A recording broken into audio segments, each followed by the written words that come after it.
Hoje eu vou mostrar para você porque que hoje nós temos uma alta probabilidade de romper o all-time high, uma probabilidade muito maior do que em março desse ano, e também vou te mostrar que nós vamos ter um pullback no curto prazo. E esse pullback é uma oportunidade da gente se preparar para uma entrada. Obviamente tem um ponto específico ali que a gente não pode perder, mas a gente vai analisar tudo isso para que a gente faça uma entrada e se prepare para um rompimento desse all-time high. Bom, Gui Teles na área, e se você não for inscrito no canal, considere se inscrever, pois aqui eu trago um mega conteúdo todos os dias da semana, principalmente quando eu falo sobre análise on-chain. E caso esse conteúdo venha fazer sentido para você, deixe seu like para dar aquela força pro canal e para mostrar o conteúdo ele está sendo relevante, beleza?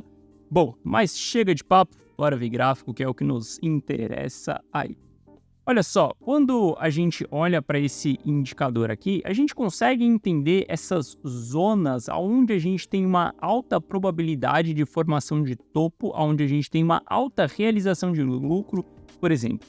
Quando a gente olha para esse indicador aqui, nós estamos vendo a atividade dos investidores do curto prazo que estão em lucro e no prejuízo. Eu coloquei aqui só a parte de lucro porque é o que a gente quer falar especificamente aqui. Olha só, quando a gente chegou aqui em março e nós estávamos em um novo all-time high, a gente teve um alto volume de investidores do curto prazo se movimentando com os bitcoins no lucro. Obviamente, a gente tem essas movimentações ao longo de todo o período, né? Investidor de curto prazo. Se a gente saiu ali dos 16 mil dólares e foi parar nos 23 mil dólares, obviamente que eles começam a realizar, obviamente que eles começam a entrar no lucro. Mas o porquê especificamente nós estamos olhando para o investidor de curto prazo aqui e não de longo prazo?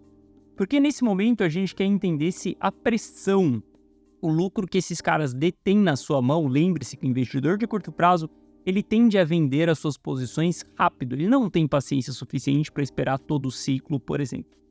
Aqui, quando nós estávamos em março, o investidor de curto prazo, ele tinha muito lucro na sua mão e houve uma realização desse lucro aqui, já mostrei diversas vezes para vocês, por isso que nesse momento aqui, para mim, depois de um período que a gente bate esse topo e começa a ter essas realizações de lucro e que a gente já está ali mais ou menos para abril, eu começo a ficar mais bearish aqui no canal porque a gente teve uma alta realização de lucro acontecendo.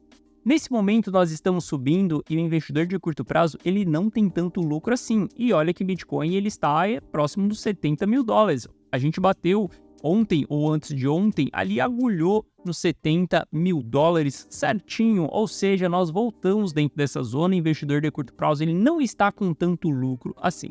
Isso daqui acaba sendo muito bom para nós nesse momento.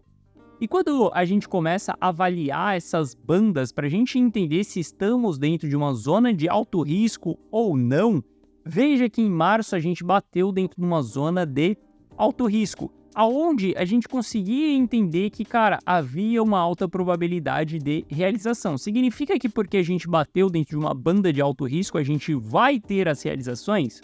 Não. Não existe isso. A gente simplesmente começa a analisar naquele momento e entender se as realizações elas estão acontecendo ou não. Acontecer as realizações? Ótimo. Nós temos uma alta probabilidade de formação de topo diante da nossa frente. Então, a gente deve entrar com estratégias de proteção. Agora, nós voltamos a subir. E o que aconteceu foi que em março houve muita realização de lucro, então acabou saciando a vontade dos players que queriam realizar. Entenda que tem muitos players posicionados desde lá de trás que eles acabam realizando os seus lucros e a gente saciando isso dá mais espaço, dá mais fôlego para o mercado voltar a subir e buscar um novo patamar de preço. Veja que aqui embaixo a gente tem verde as melhores zonas quando a gente está na banda inferior, amarelo ali meio neutro e laranja aqui já um pouco mais estressado, não tão neutro assim, mas o vermelho aqui é um ponto que a gente fica mais cauteloso assim. Veja que nós voltamos para os 70 mil dólares e não estamos mais dentro dessa zona vermelha aqui. Veja que a gente entra dentro dessa zona vermelha em fevereiro, quando o Bitcoin ele está em 62 mil dólares. Quando nós estávamos em 62, a gente já entra dentro dessa zona aí de alto risco. Hoje, nós não estamos com risco tão elevado assim. Isso significa que a gente tem um espaço aí para a gente poder subir. Quando a gente olha para o custo do investidor de curto prazo, por exemplo, olha só, lá em março quando a gente vê o Bitcoin em 71 mil dólares, a gente está falando que as pessoas que detinham Bitcoin de 1 a 3 meses, o custo delas estavam em 43 mil dólares. Por isso que elas tinham grandes lucros assim.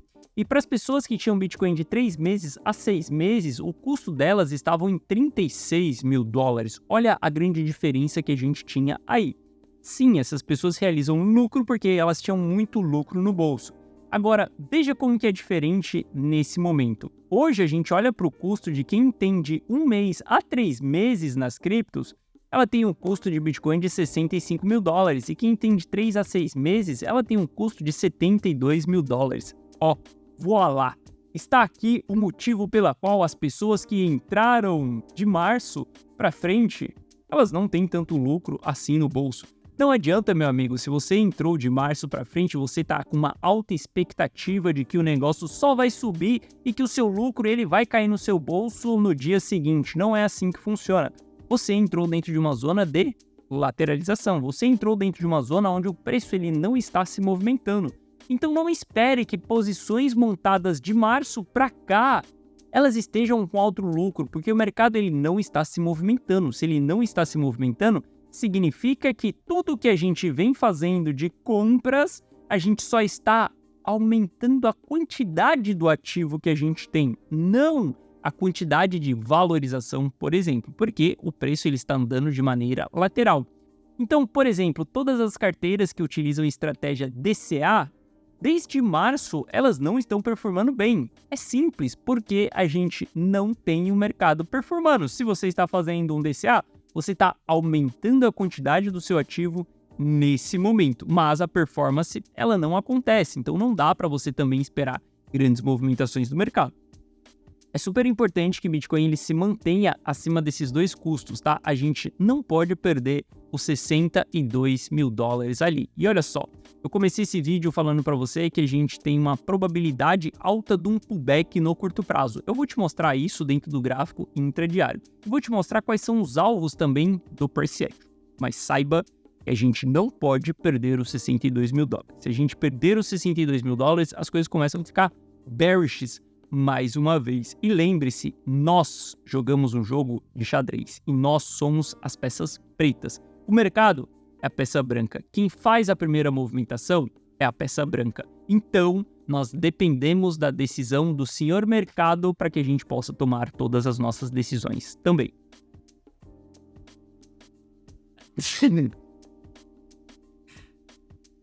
Tudo que eu tô falando aqui com você é sobre um planejamento, sobre uma criação de estratégia, onde você deve se comportar e entender que não é ser um perma bearish e não é ser um perma bull. É saber navegar diante da direção do mercado. Se a gente precisar ficar bearish, ótimo, nós vamos ficar bearish e não terá rompimento do all-time high. Se hoje, nesse momento, as coisas estão bullish e nós estamos acima desses custos, ótimo, nós vamos ter uma expectativa de rompimento para o all-time high. Tudo que a gente tem que fazer é construir uma estratégia para esses cenários. E olha só, quando a gente chegou aqui em março, a gente bateu ali os 70 mil dólares, a gente tinha 72% de risco do Bitcoin. Quando a gente olha para o patamar que nós estamos hoje, nós temos 57% de risco no Bitcoin. E nós estamos próximo dos 70 mil dólares também. Isso significa que toda a realização de lucro que houve no passado, ela fez com que o mercado ele ficasse mais leve para ele poder subir. Para a gente voltar em 72% de risco, que foi o que nós tivemos em março, nós deveríamos ter Bitcoin avaliados em 95 mil dólares ali. Eu acredito que a gente vai chegar nesses 95 tão breve assim? Não acredito. Eu acredito que a gente vai romper o all-time high e a gente vai ter fôlego para ir mais ou menos até os 80 mil e depois a gente vai ver mais uma ressaca para depois a gente ir buscar essas regiões. Mas o que eu quero que você entenda aqui é que toda a realização de lucro que houve na primeira vez que a gente bateu o nosso all-time high, ela foi importante. Foi importante para a gente aliviar o peso do Bitcoin, para que a gente consiga subir e ir um pouco mais longe, por exemplo. Olha só, quando a gente olha para o price action, tudo isso que eu falei para você aqui é sobre médio prazo, sobre longo prazo, sobre ciclo de mercado, ciclo do Bitcoin. Entenda e, por favor, saiba interpretar médio, longo e curto prazo também de maneira diferente, beleza? Quando a gente fala sobre o curto prazo, olha só, a gente tem um sinal bem bearish aqui no curto prazo. A gente formou uma cunha ascendente, onde a maior probabilidade de romper é para baixo, e a gente fez o rompimento dessa cunha para baixo. Se a gente fez um rompimento dessa cunha para baixo, a gente espera que o mercado ele vá nos entregar um pullback de toda essa movimentação de alta que nós tivemos aqui. Esse pullback pode ser traçado através de Fibonacci. 0,382 a gente tem 63 mil dólares e 0,5 de Fibo a gente tem 61 mil dólares. É muito válido que a gente veja o Bitcoin no curto prazo voltando para dentro dessas regiões, caso a gente perca essa linha branca aqui. Por que caso a gente perca essa linha branca aqui? Porque ela é a mínima do candle que fez o rompimento da cunha. E se você observar também, nós temos uma linha secundária aqui dessa cunha, que é exatamente essa linha branca pegando esse pavio aqui. Veja que ela também está na base desse candle que nós temos aqui. Se a gente perder esse candle que eu marquei aqui com essa linha branca, significa que nós vamos entregar retrações dentro de Fibonacci. Então significa que nós vamos ver Bitcoin no curto prazo voltando para dentro dessa região. A gente voltando para dentro dessa região e não perdendo essa região, por que não perdendo? Porque aqui é um ponto-chave sobre o custo dos investidores de curto prazo. A gente não perdendo essa região, a gente tendo um candle de reversão, seja em 0,382 de Fibo, ou seja, dentro desse caixote aqui, nós teremos um sinal de aporte dentro dessa região. Porque olha só, se o médio e longo prazo é que a gente tem expectativa de rompimento de all-time high, porque a gente aliviou o peso do mercado e o mercado está nos mostrando que temos muito mais chance de romper os 70 mil dólares agora do que em março, a gente entende que todo o pullback que acontecer ao longo desse caminho será oportunidades de compra. Obviamente que a gente está entre a cruz e a espada. Se a gente perde essa região, cara, as coisas vão começar a ficar muito mais feias. Então, toda operação que você entrar e entrar de maneira estruturada, você também vai ter um ponto de saída caso você precise. Caso você precise entrar em proteção, você vai saber onde que é o ponto de entrada de proteção, porque você vai ter um setup que ele vai te dizer exatamente o que você deve fazer naquela região. Mas eu quero que você sete as suas expectativas para os próximos dias, porque a gente está olhando para um gráfico intradiário aqui de 4 horas, e a gente veja o Bitcoin dentro dessa região, porque aqui vai ser um excelente ponto para a gente fazer aportes. O ponto que eu mais gosto de fazer aporte é em 0,618 de Fibonacci. Só que na situação que nós estamos hoje, eu não quero ver Bitcoin em 0,618 de Fibonacci, que é os 59 mil dólares, porque isso vai ser abaixo do custo desses investidores. E para mim aqui, eu já estarei em sentimentos bearish, eu já estarei em estratégias de proteção. Eu vejo que a gente vai se segurar aqui dentro dessa região para que a gente possa buscar mais uma pernada ali para cima. Então, sete as suas expectativas diante disso, beleza? E bom, quando a gente olha para o ecossistema da Solana, eu fui um dos grandes investidores em Solana, principalmente durante muito período que as pessoas criticavam Solana, eu estava comprando Radio na bacia das almas perdida. Agora que Solana performou super bem, Ether não, né? Começa novamente aquelas teses de que a Solana é Ethereum Killer e que daqui para frente Solana vai ser o ecossistema que vai superar a Ethereum. Enfim, e a gente começa com todas essas ladainhas, tudo de novo. Inclusive, a gente começa a ver as pessoas acreditando fielmente em Solana. E esse vai ser o ativo que elas não vão vender. Bom, se a gente analisar Solana barra Ether, a gente chegou em uma região de topo quando a gente analisa Solana perante ao Ethereum. Veja que a gente veio nessa região aqui em dezembro de 2023, voltamos aqui em março de 24, depois em abril de 24 também, voltamos dentro dessa região em maio de 24 e estamos dentro dessa região mais uma vez nesse momento. Como já dizia Charles Dow, a gente respeita o suporte e uma resistência até que ele seja rompido. Ou seja, nesse momento aqui, a gente vai respeitar isso daqui e vai entender que o Ether vai performar melhor do que Solana nas próximas semanas. Caso a gente faça um rompimento dessa região aqui, muda completamente o cenário e a gente começa a ver Solana realmente ganhando muita tração perante ao Ether. Se a gente fizer um rompimento dessa região aqui, pode sim começar essa narrativa mais forte de que Solana é a nova Ethereum Killer, mas nesse momento nós não podemos fazer essa narrativa, porque estamos em região de resistência. Resistência, a gente não compra. Resistência, a gente vende. E quando nós estamos olhando para o par Solana/Ether, significa que é muito mais válido você estar posicionado em Ether nesse momento do que Solana. Olha só, nos últimos meses a gente está vivendo movimentos delicados aonde você precisa ser estratégico e não amador. Você não pode ser fiel a moeda nenhuma nesse momento. Não tem Matic, não tem Solana, não tem Ronin, não tem Arrive, não tem nada que você deva ser fiel nesse momento. O único ativo que você deve ser fiel nesse momento é o Bitcoin. Inclusive, ele, se entrar abaixo do custo do investidor de curto prazo, meu amigo, o único ativo que você deve ser fiel é o dólar, porque nós estamos no mercado para multiplicar dinheiro. Quem gosta de acumular bons projetos é arquiteto, investidor gosta de dinheiro no bolso. Então nós estamos jogando um jogo de multiplicação. Saiba ser estratégico. Se você precisar sair de Solana e ir para Ether, meu amigo, vai para Ether. Se você precisar sair de Ether e ir para Bitcoin, vai para Bitcoin. Se você precisar sair de Bitcoin e ir para dólar, vai para dólar, mas seja estratégico e não amador e muito menos fiel a moeda alguma, beleza? Lembrando, ontem eu soltei um vídeo aqui para você no canal falando que eu estou lhe dando uma oportunidade para você entrar para dentro da formação on-chain.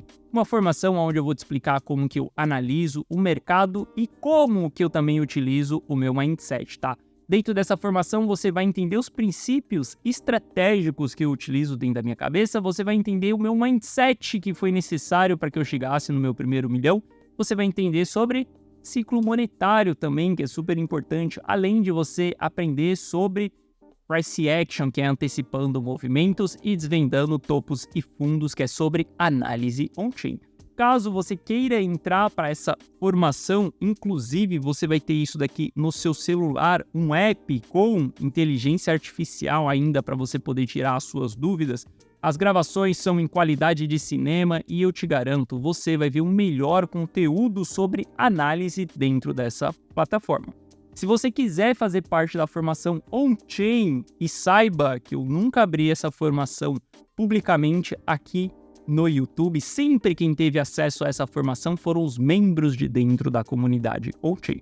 Se você quiser ter acesso a essa formação, no primeiro link da descrição, só você clicar nele, você vai cair no checkout, página de cadastro, página de pagamento. Após você fazer o seu pagamento, você vai receber o seu e-mail com login e senha dessa plataforma. E eu recomendo que você baixe o app Gitelis, para que você possa acessar todo esse conteúdo na palma da sua mão. Olha só, todo o conhecimento que tem nesses módulos aqui são os conhecimentos que me fizeram chegar aonde eu estou hoje. Sair de instalador de som, de uma pessoa que iniciou sua carreira profissional ganhando R$500 por mês e hoje consegui chegar no meu primeiro milhão, morar aqui nos Estados Unidos, andar no carro de R$500 mil, por exemplo, enfim, consegui ter a vida que eu tenho hoje, graças ao mercado cripto. Se você quiser ter acesso a esse conteúdo também, o primeiro link ele está na descrição. Bom, essa foi a nossa análise de hoje. Se você gostou, deixa seu like. Se você não é inscrito no canal, considere se inscrever. Um forte abraço e eu vejo você de volta aqui no canal amanhã. Valeu!